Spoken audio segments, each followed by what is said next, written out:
Podcast ID bersama gue Dimas Abimandia. Apa kabar semuanya? Semoga kalian dalam keadaan sehat dimanapun kalian berada. Dan jangan lupa untuk menerapkan 3M, mencuci tangan, mengenakan masker, dan menjaga jarak tentunya. Hari ini kita masuk di konten resensi buku bagus, buku yang tepat untuk kita semua. Hari ini kita akan bahas buku apa nih, Hadid? Kita akan membahas seni mengelola waktu dan manajemen waktu. Asik. Maksud saja ini berkaitan dengan waktu. Mengapa kita harus mengelola waktu? Apa pentingnya esensi kita untuk mengelola waktu? Nah, ini dia pertanyaan yang sebenarnya sudah dibahas dari kapan tahu ya. Iya, mungkin kita peribahasa apa? Peribahasa pedang apa? Waktu bagaikan pedang pernah dengar? Gue pernah dengarnya lebih tepat lebih bagus. Itu bukan bagian dari waktu. Ya itu sebenarnya bagian dari peribahasa. Ya peribahasa waktu lah. Iya. Nah, emang waktu itu berharga, lebih berharga daripada uang.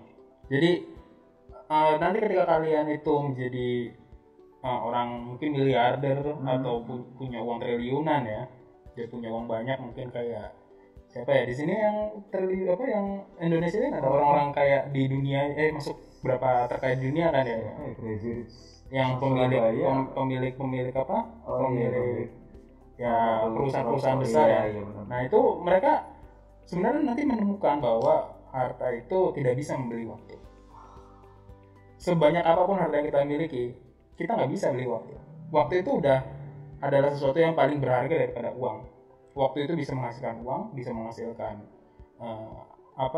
amal, pahala, dan bisa juga menghasilkan sesuatu yang negatif ya, seperti musibah. Misalnya seperti manusia yang mengisi waktunya untuk hal-hal negatif seperti mengotori bumi dan lain sebagainya. Sekarang kita mengalami global warming, ya kan? Cuaca-cuaca, banjir-banjir dan secara bencana terjadi. Itu karena kita menggunakan waktu kita untuk mengisi berperilaku negatif.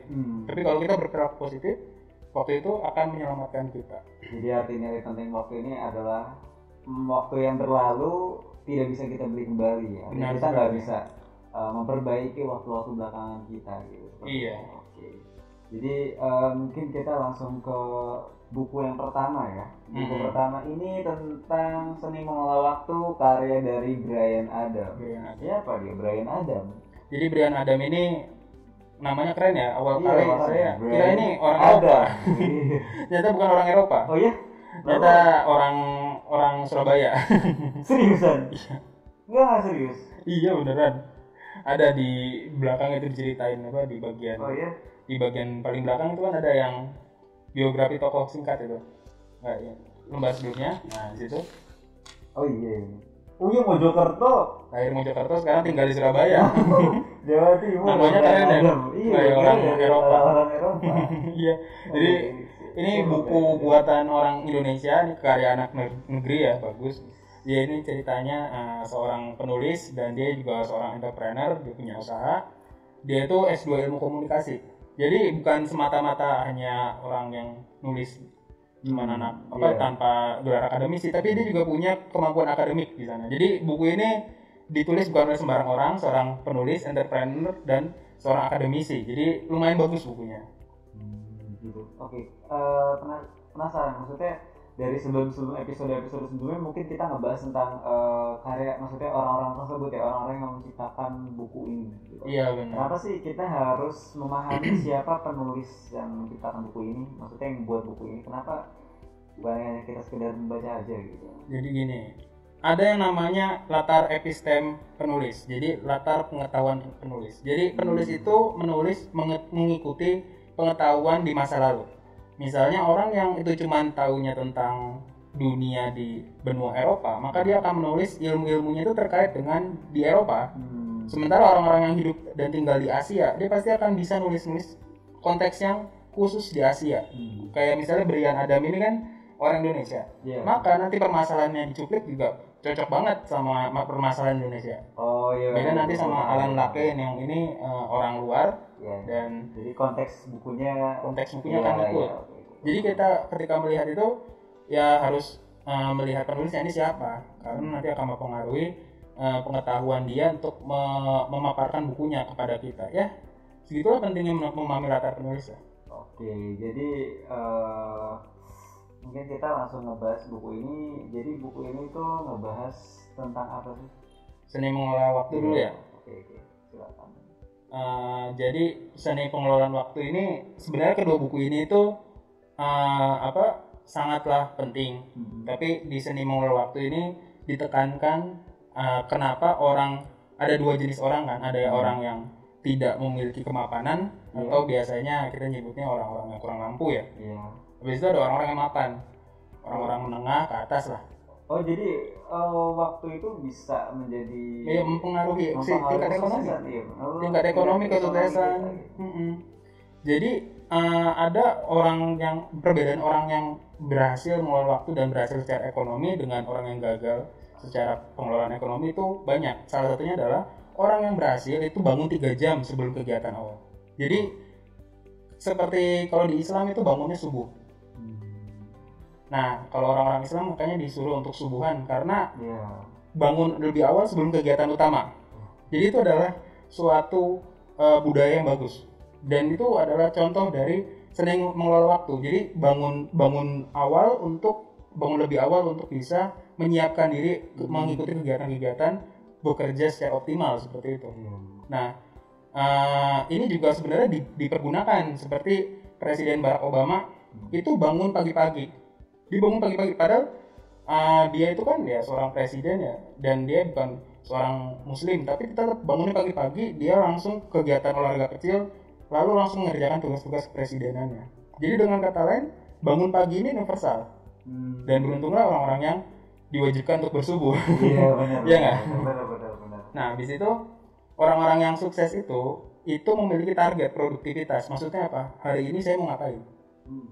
Dan mereka juga senantiasa belajar. Jadi orang-orang yang sukses, mungkin seperti kawan-kawan yang mendengar podcast atau siaran YouTube ini, tertarik untuk membaca buku dan belajar. Nah, ini salah satu ciri-ciri orang sukses. Iya, ada yang ada di buku ini. Belajar, selalu belajar. Nah, itu adalah suatu ciri orang sukses. Belajar serta merta membangun jaringan. Jadi nggak serta merta, saya sudah sendiri itu bisa, enggak. Kita tuh sukses itu bareng-bareng. Kita nggak bisa sukses sendirian. Kita butuh teman untuk nyari kerja, kita butuh teman untuk menyelesaikan masalah, kita butuh dokter untuk menyembuhkan penyakit kita. Nah, dan juga orang-orang yang sukses itu biasanya olahraga dan menjaga kesehatan. Jadi bugar. Jadinya ketika berkegiatan, bekerja, dia itu optimal. Kenapa optimal? Karena dia fokus. Akibat dia sudah membiasakan diri untuk hidup sehat dan berolahraga. Benar sekali. Dan juga dia memandang, orang-orang sukses itu memandang bahwa waktu itu adalah investasi. Jadi bukan cuma sekedar dilewatkan, hari ini saya sudah bangun pagi, bekerja, tidur malam hari. Maksud dari investasinya itu seperti apa? Jadi waktu itu kita investasikan dalam artian kita menggunakan waktu itu untuk berproduksi, berproduktif. Jadi jika kita belajar hari ini, yakin bahwa apa yang kita pelajari hari ini akan berguna di masa depan. Nah, itu adalah prinsip investasi. Belajar hari ini, bekerja hari ini, habis itu membangun jaringan ya, membangun pertemanan hari ini. Kita yakin bahwa hal itu akan berhasil, mempengaruhi hasil kita di masa depan seperti itu. Dan juga yang paling penting ini biasanya yang luput dari orang Indonesia itu adalah multitasking. Artinya dia banyak mengerjakan suatu hal, banyak hal gitu. Ada orang bilang, kamu nggak bisa multitasking, kamu nggak keren. Nah, itu mindset yang salah. Saya dulu pernah dikatakan, kamu multitasking lah, kerja bisa multi talent multitasking. Beda loh multi-talent sama multitasking. Multi-talent itu bisa bekerja banyak hal. Multitasking mengerjakan satu hal mengerjakan banyak hal di satu waktu. Ini beda. Multi-talent bagus. Multitasking dijelaskan oleh Brian Adam itu buruk. Dan saya juga sudah membuktikan ketika multitasking hasilnya apa? Negatif, dan satu-satu pekerjaan mungkin bisa nggak kekontrol ya, Mas? Atau lebih kurang? Semuanya berhasil saya kerjakan. Oh iya? Hancur tadi semuanya. Iya, bayangin. Sekarang kalau kamu multitasking dalam keadaan, kalau kegiatan teknis, misalnya kamu goreng goreng tempe sambil nyuci baju, sambil nyetrika. Itu pasti kalau di 3 hal itu dikerjakan, sulit sih. ada yang pertama, ada cucian baju lu ketinggalan kagak diurus, atau tempe lu angus, atau gosokan lu yang angus. Pasti ada salah satu hal yang akan dikorbankan. Multitasking itu buruk. Terus ada yang ngomong, saya nggak punya pilihan selain multitasking, kerjaan saya banyak. Nah ini nanti, ini namanya berarti belum bisa manajemen waktu. Nah itu nanti dibahas di sini. Oh iya. Tapi gue pernah kok multitasking, maksudnya bisa dan itu berhasil. Kayak misalnya gue ngisi air minum 3 galon terus sambil menyedap nasi. Jadi pas nyampe akhirnya udah Nah itu dia. Multitasking itu bisa dilakukan secara otomatis. Misalnya kamu mikir sambil pulang kerja.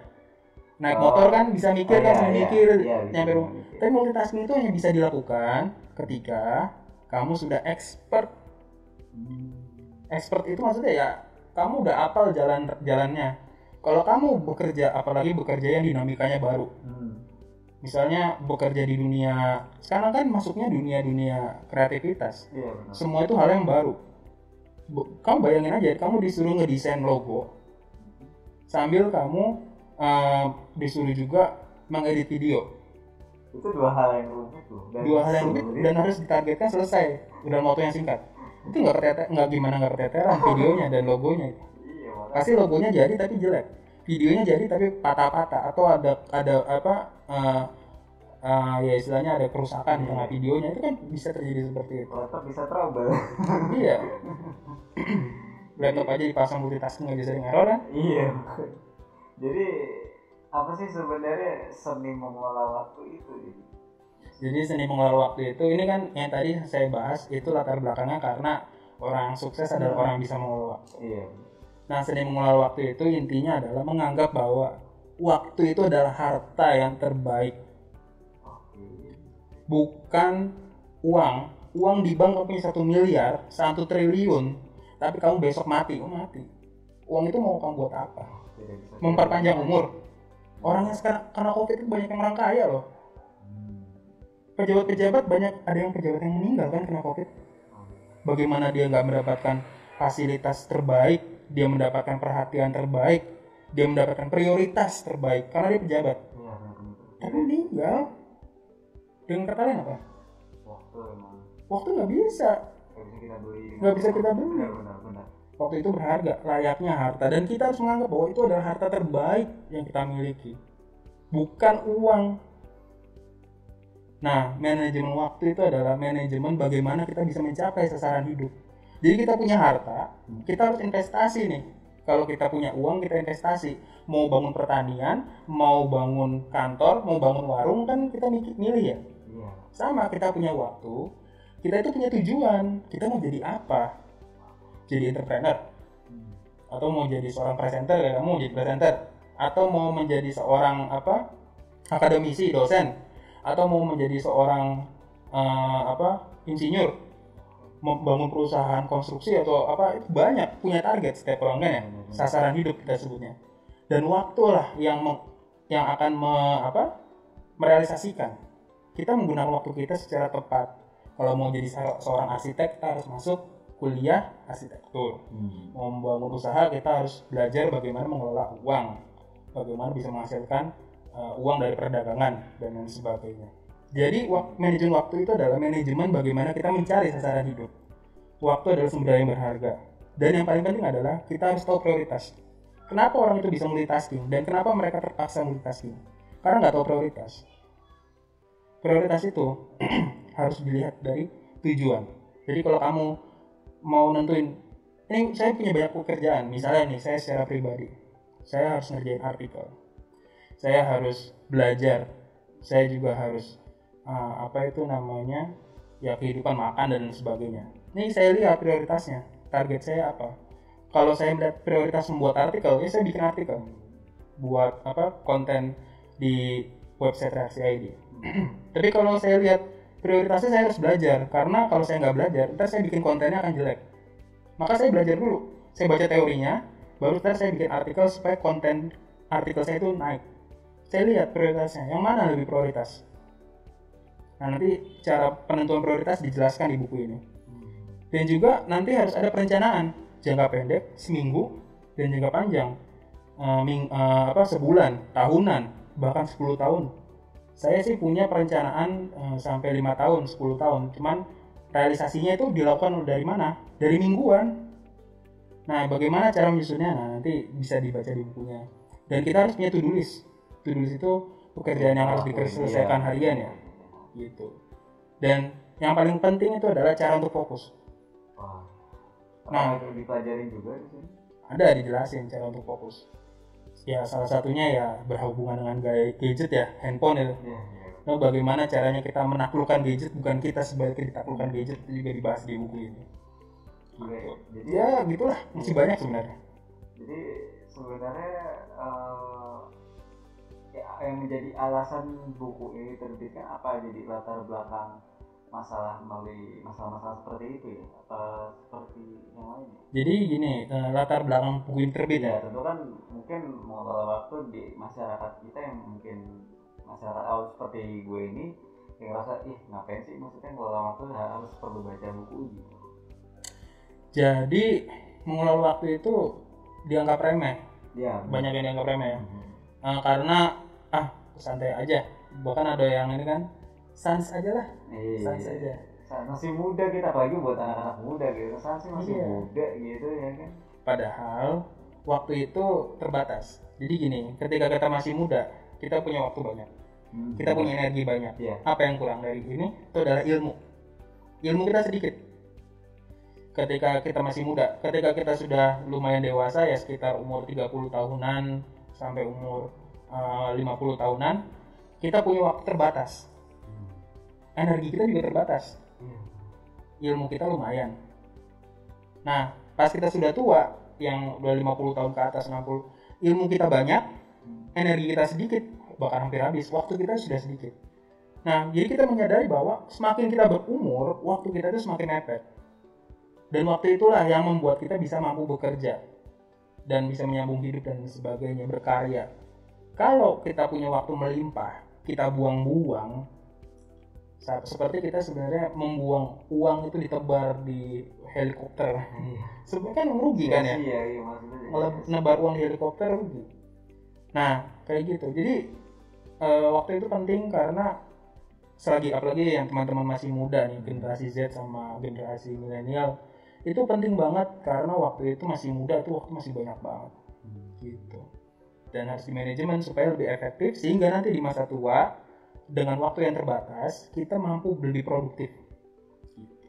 Misalnya kita sudah jadi miliarder, Jack Ma udah berumur ya. Iya, sudah berumur. Tapi ketika dia ngomong aja tuh dapat duit dia banyak, karena celotehannya dia itu mengandung petuah, hasil dari pengalamannya masih muda. Bisa aja dia omong kosong doang, nggak bisa aja. Enggak, karena dia berilmu, jarang omong kosong. Pasti omongannya itu berisi. Bahkan dia pernah mengkritik kebijakan pemerintah Cina yang akhirnya dia kemarin kasus barusan itu menghilang. udah muncul lagi. Kayaknya sudah dimaafkan. Tapi kritikannya itu kan berarti ada bobotnya, ada isinya. Ini Cina ini nggak bakal maju kalau kayak gini-gini. Berarti dia punya pengalaman di masa mudanya yang melihat kekurangan-kekurangan dan evaluasi. Sekarang dia itu menyampaikan ini harus berubah. Berarti di masa mudanya sangat berguna. Ketika di masa tua, celotehannya aja sudah membuat pemerintah bergidik. Artinya waktu muda itu dia manfaatkan untuk mencari peluang, maksudnya mencari celah kelemahan dari sistem yang dimaksud tersebut. Enggak, sebenarnya enggak kayak gitu. Cuman dia mempelajari bagaimana dinamika hidup. Karena di selagi muda kita harus mencari dinamika hidup, mempelajari menghadapi dinamika hidup. Dan Jack Ma tentu yang sudah lebih sukses, dia itu banyak mempelajari dinamika hidup. Bahkan ada suatu cerita Jack Ma itu punya rahasia kenapa Alibaba ya. Alibaba itu bisa menjadi perusahaan yang lumayan besar karena dia bekerja dalam waktu kurang lebih berapa tahun, dia itu seperti pekerjaan 20 tahunnya perusahaan biasa. Jadi perusahaan biasa itu 20 tahun, dia dapat singkat cuman setahun. Berarti dia di-push ya? Iya, dan dia bisa mempush karyawannya bersama-sama kerja keras. Nah, berarti kan dia punya pengalaman-pengalaman di masa lalu yang membuat dia bisa mempush karyawannya dan mempush dirinya sendiri, mempush perusahaannya untuk lebih sukses. targetan. Bahkan dia pernah cerita, saya tuh nggak mau menerima ide yang, jadi ketika ada suatu berkas proposal masuk ke dalam kantornya, dia baca, habis itu semua bilang, wah ini bisa nih, program ini kita jalankan. Sama dia, nggak, saya tolak. Tapi dia menerima ketika ada suatu proposal program, orang-orang bertanya-tanya, loh emang itu bisa? Ketika dia baca, nah ini karena ini nggak bisa, berarti perusahaan-perusahaan yang lain nggak bisa. Ketika perusahaan yang lain nggak bisa, kita bisa menyelesaikan permasalahan ini, perusahaan kita lebih besar. Jadi dia bilang, saya hanya menerima proposal yang ketika proposal itu diajukan kepada saya, orang-orang bertanya, itu tidak mungkin. Gitu. Nah kan berarti pengalaman lapangan. Ketika banyak orang mengatakan tidak mungkin, perusahaan-perusahaan saingannya juga bilang tidak mungkin, dia bisa memungkinkan perusahaan dia yang ditunjuk. Ya. Nah pengalaman itu dia dapat dari mana? Masa mudanya kan? Dimanfaatkan waktu muda. Nah. Jadi itu kurang lebihnya dari buku-buku ini. Ya buku ini yang disampaikan tadi ada. Yang seni mengelola waktu ya? Iya, seni mengelola waktu. Dan kita langsung, dan teman-teman bisa langsung dibaca selanjutnya. Mungkin kalau mau cari ini yang lebih terkait di sini, kalian bisa cari itu sendiri gitu. Dan kita lanjut ke buku kedua, yaitu Manajemen Waktu karya dari Alan Lakein. Ini dari Surabaya juga, enggak dong. Ini orang lulusan Harvard. Gimana Harvard? Di Amerika. Nah, benar. Jadi Alan Lakein ini American author, penulis Amerika.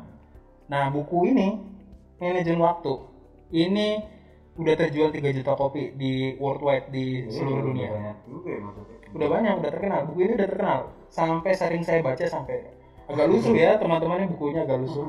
Ini gara-gara saya sering baca. Semenjak saya megang buku ini, saya sering bolak-balik saya baca. Bagus banget.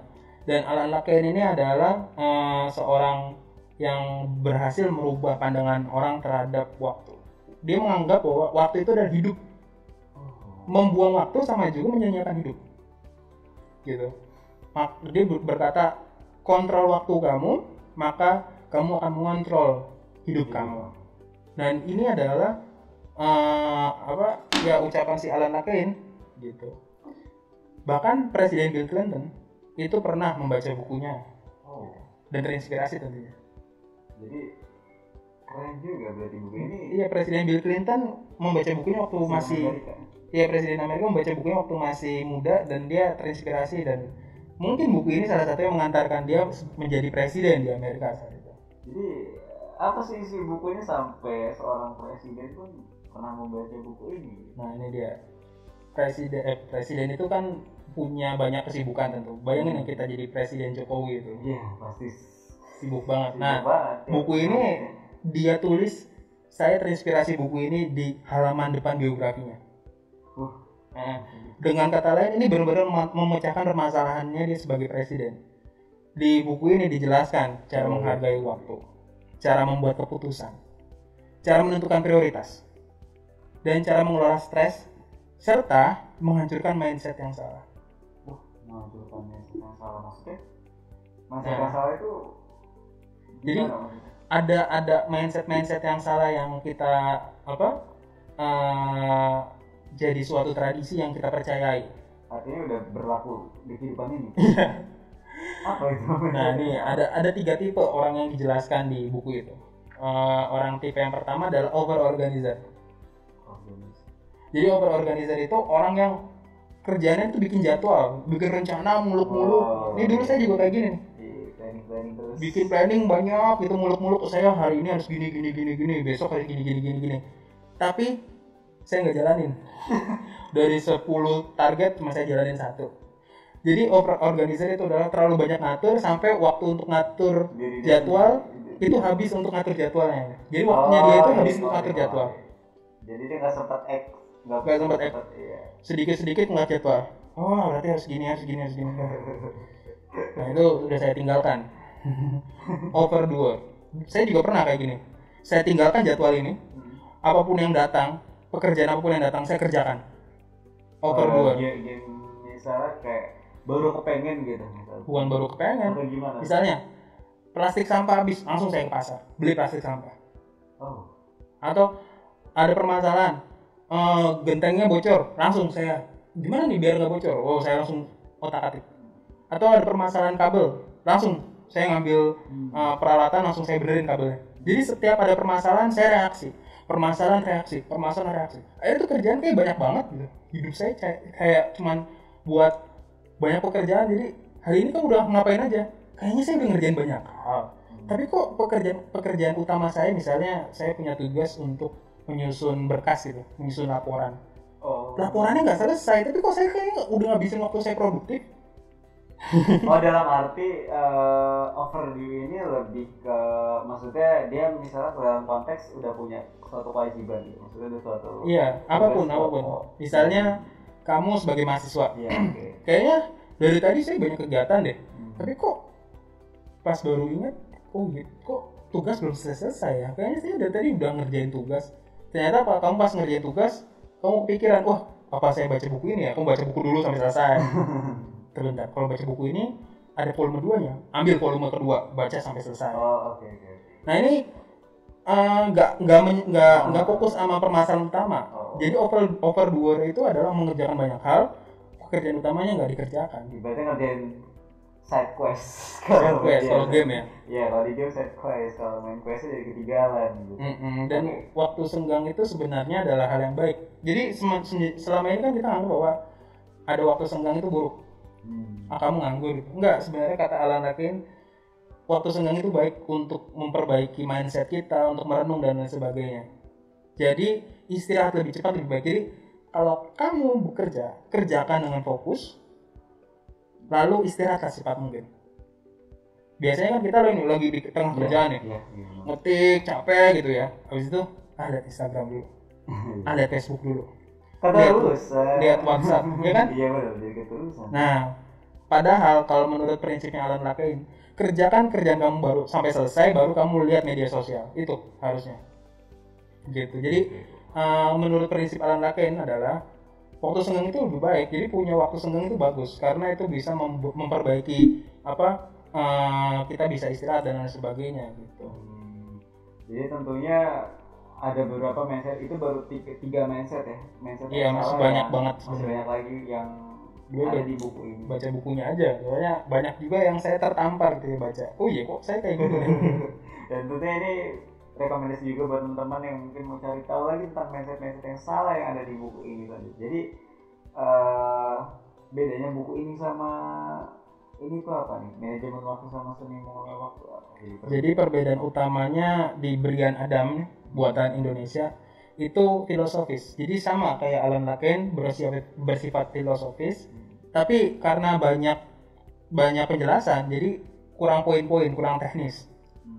Banyak filosofisnya. Kenapa saya harus ngelakuin ini, harus jelasin. Kenapa harus ngelakuin ini, jelasin. Jadi filosofis banget. Tapi ini menjawab permasalahan update. Misalnya kita punya penyakit yang umumnya terjadi di masyarakat Indonesia itu adalah kecanduan gawai, kecanduan media sosial, kecanduan smartphone, kecanduan main game, ya nggak? Nah itu dijawab di Seni Mengelola Waktu oleh Brian Adam. Dan juga kadang-kadang di weekend kita pengennya tidur sampai dari pagi sampai malam. Bagaimana kita itu bisa menghadapi ketakutan weekend atau memproduktifkan weekend? Nah ini dijelaskan sama Brian Adam. Jadi permasalahan update sama dia itu dipecahkan. Nah sementara Alan Lakein ini adalah fokus pada penghancuran mindset yang keliru, filosofis, dan dia lebih teknis poin-poinnya. Gitu. Nah, tapi kalau dibandingkan keduanya, sebenarnya keduanya ini cocok, saling melengkapi. Kalau mau baca dua-duanya beli. Jadi ini lebih ke praktis sih. Ini praktis, cuman dia nggak ada update masalah yang kita hadapi di masa sekarang. Karena kayak yang buku terbitan lama juga ya. Iya, kayak sekarang kan di masa sekarang ada yang nolep, males. Iya. Nah itu nggak dibahas di buku ini dibahas. Ini baru dibahas tentang masalah konteks permasalahan itu. Iya, ini update banget kalau buku yang Brian Adam. Jadi kalau yang mau lebih filosofis, lebih teknis dan sederhana, Alan Lakein. Jadi kalau mau yang lebih untuk terkait tentang ini, tentang teori-teori filosofis, bisa langsung baca yang ini ya. Iya. Jadi buat kalian yang butuh atau sesuai dengan kebutuhan konteks permasalahan kalian dan ingin menyelesaikan suatu permasalahan kalian bisa direkomendasi buku di antara dua buku ini ya, antara manajemen waktu atau seni mengelola waktu. Yang ini tadi lebih ke praktek dan ini lebih ke teori yang tentunya lebih relate di zaman sekarang gitu. Jadi kalian bisa pilih di toko terdekat atau toko-toko yang kalian sukai gitu. Jadi mungkin itu aja yang bisa kita sampaikan kepada kalian tentang resensi buku bagus kali ini. Itu dari seni mengelola waktu dan manajemen waktu. Jadi buat teman-teman jangan lupa untuk tadi pesannya dari Khalid tentang mengingat, untuk mungkin kakak pribadi.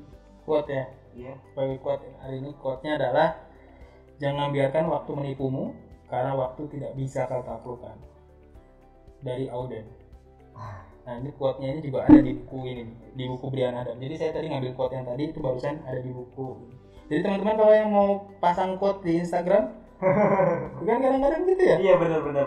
Silakan baca buku ini karena di bagian belakangnya ada quote-quote menarik. Ya, dan tentunya bahasannya akan lebih lengkap saat kalian baca lebih dalam lagi, dan tentunya kalian bisa cari ini bukunya gimana? Nggak terlalu berat atau Ringan ya? Semuanya ringan. Jadi kalian jangan lupa untuk meluangkan waktu kalian. Ingat ya, meluangkan waktu kalian untuk membaca buku kalian gitu.